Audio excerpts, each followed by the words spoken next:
Hi friends, मैं विश्वास आपका स्वागत करता हूं अपने यूट्यूब चैनल विशु गोरख में। और दोस्तों, आज मैं आपको अपने इस वीडियो के माध्यम से सूचना का अधिकार अधिनियम 2005 की धारा 18(3) घ अर्थात 18(3) डी की जानकारी देने वाला हूं। और ये जानकारी दोस्तों आपके लिए बहुत ही महत्वपूर्ण साबित होने वाली है, इसलिए मेरी आपसे गुजारिश है कि आप इस वीडियो को स्किप करके ना देखें। और अगर आपने अभी तक मेरे इस चैनल को सब्सक्राइब नहीं किया है तो इसको सब्सक्राइब कर लें, वीडियो को ज़्यादा से ज़्यादा लाइक और शेयर करें। चलिए दोस्तों, मैं आपको बताता हूं कि सूचना का अधिकार अधिनियम जो 2005 है, उसकी ये जो धारा है 18(3) घ अर्थात 18(3) डी, वो क्या है। देखिए, इस धारा के तहत जो सूचना आयोग होता है,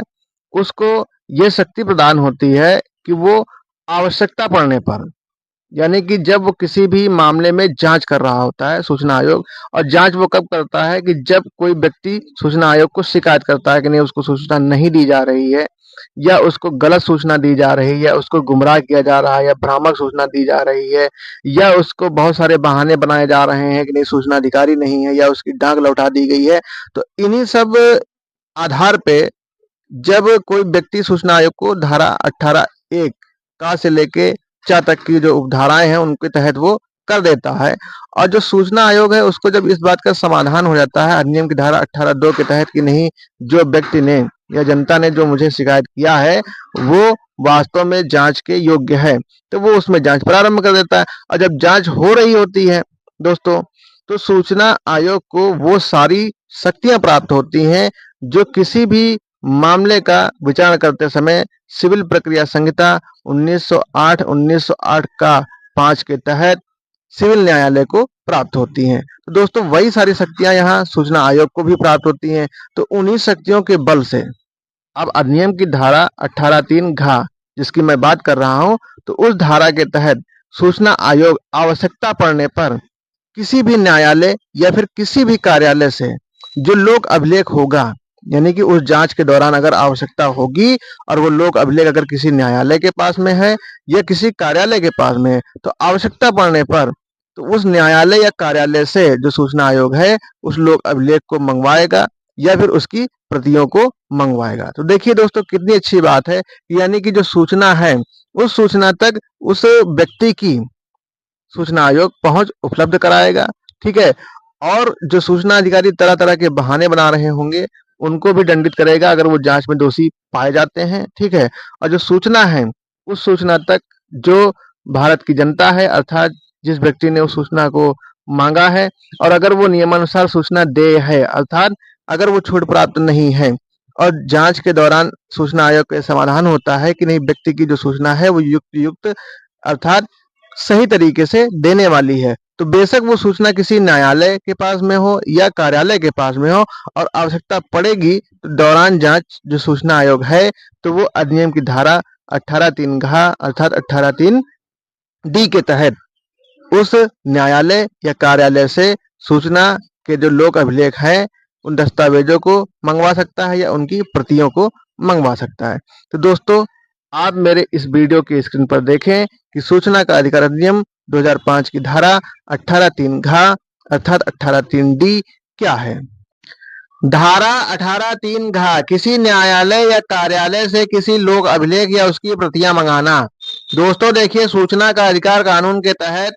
जब व्यक्ति को सूचना नहीं मिलती है तो ऐसी स्थिति में जो भी कारण हो, उस कारण के सापेक्ष वो व्यक्ति अधिनियम की धारा 18(1) के तहत सूचना आयोग को शिकायत कर देता है। और जब सूचना आयोग है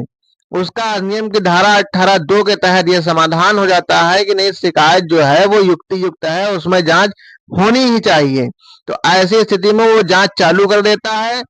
और अधिनियम की जो धारा है 18(3) उसमें यह बताया गया है कि इस धारा के तहत सूचना आयोग को वो सारी शक्तियां प्राप्त होंगी जो सिविल प्रक्रिया संहिता 1908 का 5 के तहत किसी भी मामले का या किसी भी वाद का विचारण करते समय सिविल न्यायालय में निहित होती हैं। अर्थात जो शक्तियां सिविल न्यायालय को प्राप्त हैं वही शक्तियां सूचना आयोग को भी प्राप्त होती। तो उन्हीं शक्तियों के बल से सूचना आयोग अधिनियम की जो धारा है 18(3) घ, तो उस धारा का प्रयोग करके जो भी विषय वस्तु होगी उस विषय वस्तु के आधार पर अगर जैसे सूचना या उसका कोई विभाग किसी न्यायालय से संबंध है, यानी वो जो है चीज वहाँ जो सूचना के पृष्ठ है या जो लोक अभिलेख है वो किसी न्यायालय में है, तो वो वहां से भी उन प्रतियों को मंगा सकता है, उस सूचना के दस्तावेजों को मंगवा सकता है। अगर किसी कार्यालय में है तो उन कार्यालय से भी जो है वो सूचना आयोग उस लोक अभिलेख या दस्तावेज को वो मंगवा सकता है दौरान जांच। ठीक है, अधिनियम की धारा 18(3) घ में यह स्पष्ट रूप से बताया गया है कि जब जांच हो रही होती है किसी भी मामले में और जब सूचना आयोग विचारण कर रहा होता है किसी भी विवाद में, तो उसको वही सारी शक्तियां मिल जाती हैं जो 1908 और 1908 का 5 के तहत सिविल न्यायालय को शक्तियां प्रदान होती हैं। वही शक्तियां जो है सूचना आयोग को भी प्रदत्त होती हैं और उन्हीं शक्तियों के बल से सूचना आयोग अधिनियम की धारा 18(3) घ में यह बता दिया गया है कि किसी भी न्यायालय या कार्यालय से आवश्यक होने पर जो भी विषय वस्तु होगा उसके आधार पर वो किसी लोक अभिलेख को या फिर उसकी जो प्रतियां होंगी उनको सूचना आयोग मंगा सकता है। ठीक है, उनको मंगा लेगा और मंगाने के बाद में जो सूचना है उस सूचना तक उस व्यक्ति की पहुंच उपलब्ध कराएगा रहे। जो सूचना अधिकारी होंगे अगर वो इस मामले में जांच के दौरान दोषी पाए जाते हैं तो उन पर भी दंडात्मक कार्यवाही करेगा। तो दोस्तों, मेरे इस वीडियो में आपको सूचना का अधिकार अधिनियम 2005 की धारा 18(3) घ अर्थात 18(3) की पूरी जानकारी दी गई है। और अगर आपको ये जानकारी अच्छी लगी हो तो आप मेरे इस चैनल को सब्सक्राइब करें, वीडियो को लाइक और शेयर जरूर करें। धन्यवाद।